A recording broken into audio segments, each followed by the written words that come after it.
Você já sentiu aquele frio na barriga ao perceber que a única pessoa que entendia como aquele motor de cálculo funcionava pediu demissão e agora o legado é oficialmente seu? Ou já se pegou lendo um comentário que dizia "to do", refatorar isso depois, e percebeu que o comentário foi escrito 8 anos atrás por você mesmo? Então esse vídeo aqui é para você. Hoje vamos falar um pouquinho sobre legado, código legado, já ouviu falar? Então já pede para o Eclipse rodar seu projeto local em JBoss ou WebSphere e vai fazer um café porque vai demorar para subir, que o vídeo já vai começar. Olá devs, eu sou Bernardo Lobato e hoje vamos numa jornada um tantinho diferente. Confesso que esse não foi o primeiro tema que eu escolhi para esse vídeo aqui, mas quanto mais eu tentava estressar outros temas como observabilidade, desenvolvimento baseado em testes, refactoring e evolução de arquitetura, mais esse tema aqui gritava querendo aparecer. Então, por que não falarmos um pouco sobre ele, o famoso código legado? Hoje a gente vai navegar e aprofundar um pouco nesse ponto que muitos acham que conhecem bem, mas como muitas coisas que parecem óbvias, aqui também isso pode ser bem mais complicado do que parece, pode ter suas armadilhas. Então hoje eu quero aqui quebrar alguns mitos referentes a esse tipo de código, começando com sua definição. Afinal, você sabe o que é código legado? Escreve aqui para mim nos comentários o que você acha que é. Pode escrever que eu espero. Já? Garanto que quaisquer um de vocês tentar escrever sua definição de legado vai ter uma ou outra diferença com a do coleguinha. Isso é estranho, não? Nas minhas pesquisas para esse roteiro aqui, uma coisa que eu percebi é que não existe uma definição formal e universal do que seja realmente código legado, apesar de termos forte consenso sobre algumas características que tornam um software de fato legado. Mas a gente já chega lá. Vamos navegar em algumas definições antes de seguir adiante. Segundo o site da IBM, o software legado é aquele software que ainda funciona, mas foi criado com tecnologias hoje obsoletas, pode ter sido herdado de versões antigas ou utilizar hardware, linguagens ou APIs descontinuadas, e não segue mais padrões ou princípios modernos. Ok, mas quem diz o que é uma tecnologia obsoleta ultrapassada? E princípios modernos? O que exatamente é isso? Já o SonarSource define código legado como código que foi herdado de projetos antigos ou versões anteriores e ainda é essencial para o negócio, mas difícil de manter e melhorar devido a documentação insuficiente, estrutura monolítica ou tecnologia defasada. A plataforma Smartpedia define código legado como um sinônimo de código herdado, desatualizado tecnologicamente, mal documentado, não testado ou mal projetado. E além de todas essas tentativas de definições formais, existem também algumas definições de mercado, que eu vou tentar listar aqui de acordo com minha própria experiência. O código legado pode ser considerado aquele código escrito por outra pessoa ou por você mesmo há muito tempo, ou mesmo um código que é difícil de entender ou modificar com segurança, independente da idade daquele código ou da tecnologia. Ou ainda um código que está em produção e ninguém ousa mexer porque é fácil quebrar. Aí é uma coisa que já está muito enraizada na cabeça dos devs. Então você percebe que a definição de software legado pode passar muito mais por algo subjetivo do que algo mais formal? Basicamente, se a gente tentar extrair tudo que essas definições têm em comum o software legado é aquele que é arriscado, difícil e inseguro de modificar. É aquele software que você não consegue evoluir com confiança. Eu particularmente não gosto muito de definições que envolvem idade de código ou termos subjetivos como arquiteturas ou tecnologias modernas. Pelo menos não gosto dessas definições sozinhas.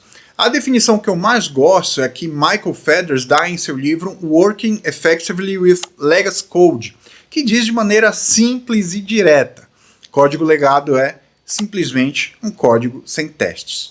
Percebe o quanto essa definição é poderosa? Ele não fala de idade de código, de tecnologias ou de quem escreveu o código. E ele ainda prossegue: o código sem testes é um código ruim, não interessa o quão bem escrito ele é, não importa o quão bonito, orientado a objetos ou bem encapsulado ele pode ser. Com testes, podemos mudar o comportamento de maneira rápida e verificável. Sem eles, a gente realmente não sabe se o código está melhorando ou piorando. Preservar o comportamento do nosso software é um grande desafio. Quando precisamos adicionar features e preservar parte do comportamento original, essa alteração acaba sendo inexoravelmente arriscada. Infelizmente, nesse vídeo aqui não vou falar muito sobre testes automatizados. Eu estou preparando uma série de vídeos sobre esse aspecto do desenvolvimento, então fica ligado. Por enquanto, vou focar em outros aspectos. Mas se você está gostando do material, se já abriu um pouco sua mente para o que é código legado e quer aprofundar um tantinho a mais, já deixa seu like, checa a sua inscrição para que o YouTube entregue esse vídeo para mais e mais gente e a gente continue trazendo esse material com essa qualidade. Já estamos chegando em 5.000 inscritos, isso é uma vitória pessoal para mim. Conto com a sua ajuda para continuar fazendo esse material chegar para mais gente, fechou? Agora voltando para o nosso legado. Quando falamos em código legado, é muito comum a conversa cair para o nível do código em si, ou na famosa falta de utilização de clean code, métodos grandes, nomes ruins, duplicação, falta de padrão, arquivos confusos, etc, etc, etc. Mas eu não diria que esse é o problema, pelo menos não o problema completo, diria que é a superfície do problema.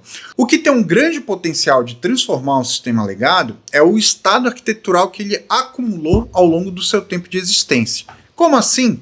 Explico. O código legado é, na essência, o resultado de anos de decisões locais que foram sendo tomadas sem um mecanismo contínuo de controle, de acoplamento e coesão.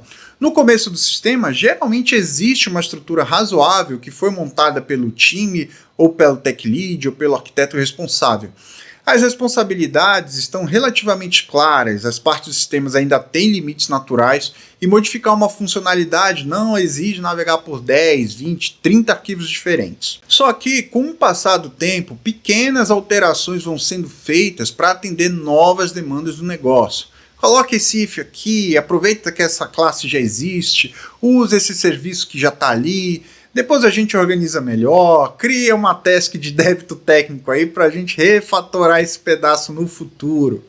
Cada uma dessas decisões isoladamente pode até parecer inofensiva, mas arquiteturalmente elas vão criando ligações invisíveis entre partes dos sistemas que não deveriam se conhecer. E acoplamento é isso aí, ele vai crescendo silenciosamente. Ao mesmo tempo, as responsabilidades das classes, módulos e serviços vão ficando cada vez menos claras. Uma classe que antes fazia uma coisa, agora faz 5. Um módulo que tinha um propósito muito bem definido, agora virou um ponto central onde todo mundo passa. E é assim que a coesão vai se deteriorando. Eu tenho um vídeo aqui, bem no começo do canal, onde eu falo um pouco mais sobre coesão e acoplamento. Se ainda não viu, já deixa aberto aí numa nova aba e assiste assim que esse aqui terminar, fechou? Não me entenda mal, esse processo não acontece de um dia para o outro, ele acontece devagar, de forma incremental e quase sempre despercebido pelo time, principalmente se a liderança técnica ou os responsáveis por essa arquitetura precisam lidar com muitos projetos ao mesmo tempo e acabam delegando essa atividade de manter a arquitetura a outros desenvolvedores menos experientes. O resultado, meses ou anos depois, é um sistema onde mudar uma regra exige mexer em vários arquivos, ninguém sabe exatamente quem depende de quem.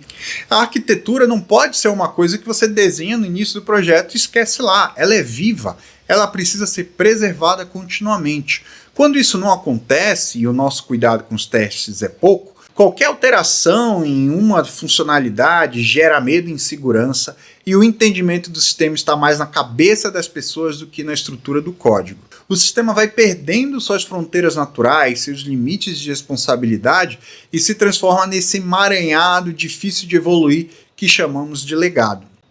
E aí, quando um time se depara com um sistema desse jeito, claramente legado, a reação mais comum é quase emocional. Eu já ouvi isso muito mais vezes do que eu gostaria de ouvir, mas seria algo como: isso aqui não tem salvação, vamos reescrever esse sistema do zero. Essa decisão, com muito boa vontade, pode parecer lógica. Se o código está confuso, acoplado e difícil de entender, então a solução seria jogar fora e fazer tudo do zero, mas dessa vez certo. Certo? Não. Gente, o problema do sistema legado não está no código. Ou melhor, não está só no código. Esse código já passou por poucas e boas, devs de uma semana, reescritas mal conduzidas, bugs corrigidos, prazos apertados, enfim, regras que foram sendo ajustadas no decorrer do tempo sem a devida atualização de arquitetura e testes. Mas esse cara tem algo que é realmente digno de ser chamado de legado. O conhecimento de negócio embutido nesse código só cresceu ao longo do tempo. Afinal, apesar de tudo, ele ainda funciona.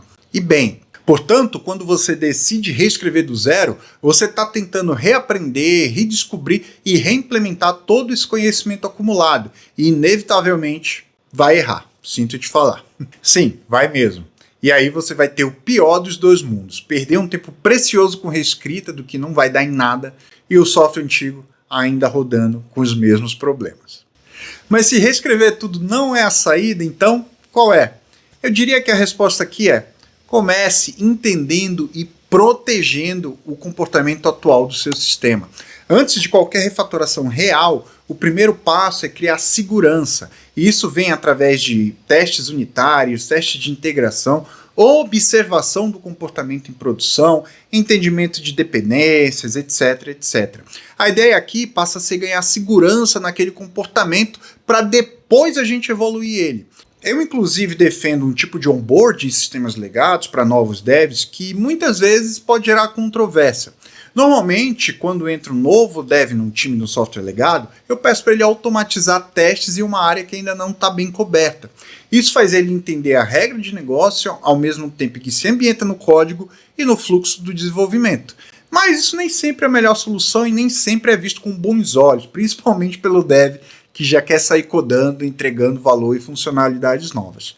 Dessa maneira, com o tempo, vamos mapeando todo o comportamento do sistema e reconstruindo a arquitetura por dentro, sem que o sistema pare de funcionar, sem que o negócio seja impactado e sem que o risco gigantesco de uma reescrita completa aconteça.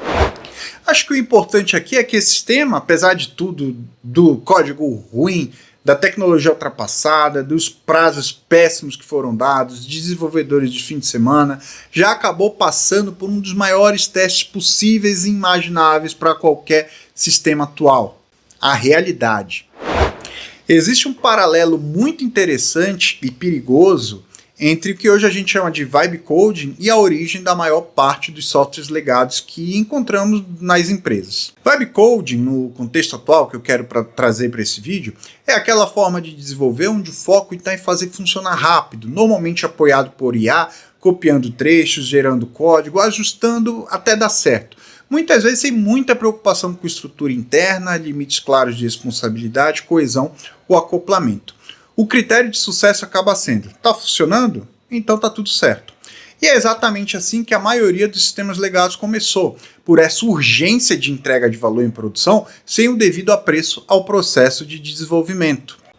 Ok, eu entendo, sim, você pode sim entregar 10 vezes mais rápido, mas você já parou para pensar que isso pode nem sempre ser bom? Afinal, se você não está entregando algo maduro arquiteturalmente falando, ou se não estressou realmente as regras de negócio, você, além de estar entregando o software 10 vezes mais rápido, também está produzindo legado 10 vezes mais rápido. Quando você gerar código rapidamente, adapta a trechos sugeridos por IA, resolve o problema imediato e segue em frente, você está produzindo software sem um mecanismo real de preservação arquitetural. Você não está garantindo coesão, você não está controlando acoplamento, você não está desenhando os limites naturais daquele sistema. O resultado é um código que já nasce muitas vezes com características de legado, responsabilidades misturadas, dependências implícitas, regras espalhadas por aí, estrutura difícil de entender e principalmente ausência de segurança para modificar depois. Ou seja, o software escrito nesse modelo tem grandes chances de se tornar legado no exato momento em que ele é finalizado. Porque legado, como a gente está tentando expor aqui nesse vídeo, tem mais a ver com quão difícil é evoluir aquilo com confiança do que com a idade ou a época ou a tecnologia que ele foi criado. E eu não estou dizendo que todo vibe code é ruim não, tá bom, gente? Tem algumas formas bem interessantes de se utilizar que pretendo trazer aqui num próximo vídeo. Estou preparando material, ok? Até lá, para mim o paralelo parece bem claro. Vibe coding é a forma moderna e acelerada de se produzir o legado do futuro. Isso se não houver uma etapa posterior de organização, refatoração e consolidação arquitetural. Mas enfim, se tem uma coisa que o código legado ensina pra gente, às vezes de forma mais dolorosa do que o normal, é que fundamentos importam, e muito. Coesão, acoplamento, testes, responsabilidades bem definidas, limites claros. Tudo isso pode até parecer teórico, acadêmico, coisa de desenvolvedor, tech lead chato, quando a gente está ali no calor da entrega. Mas é exatamente isso que separa um software que envelhece bem de um software que já nasce velho. A tecnologia muda, as linguagens mudam, as ferramentas mudam. A IA muda a forma como a gente escreve código, mas os fundamentos que fazem o sistema ser fácil de entender, modificar e evoluir continuam exatamente os mesmos. E é por isso que essa habilidade de entender de arquitetura, de saber refatorar, de preservar comportamento, de controlar coesão e acoplamento, está se tornando cada vez mais valiosa na nossa área. No fim, o que diferencia um desenvolvedor comum de um outro realmente maduro é a capacidade que ele tem de fazer um sistema continuar saudável ao longo do tempo. Mas e você? Tem alguma história interessante de software legado que possa compartilhar? Comenta aí pra gente enriquecer essa discussão. Mais uma vez, peço que já deixe seu like, compartilhe com seu time, com seu tech lead, cheque sua inscrição aqui no canal e cheque as notificações também. Mais uma vez eu agradeço a sua audiência e a gente se vê no próximo vídeo.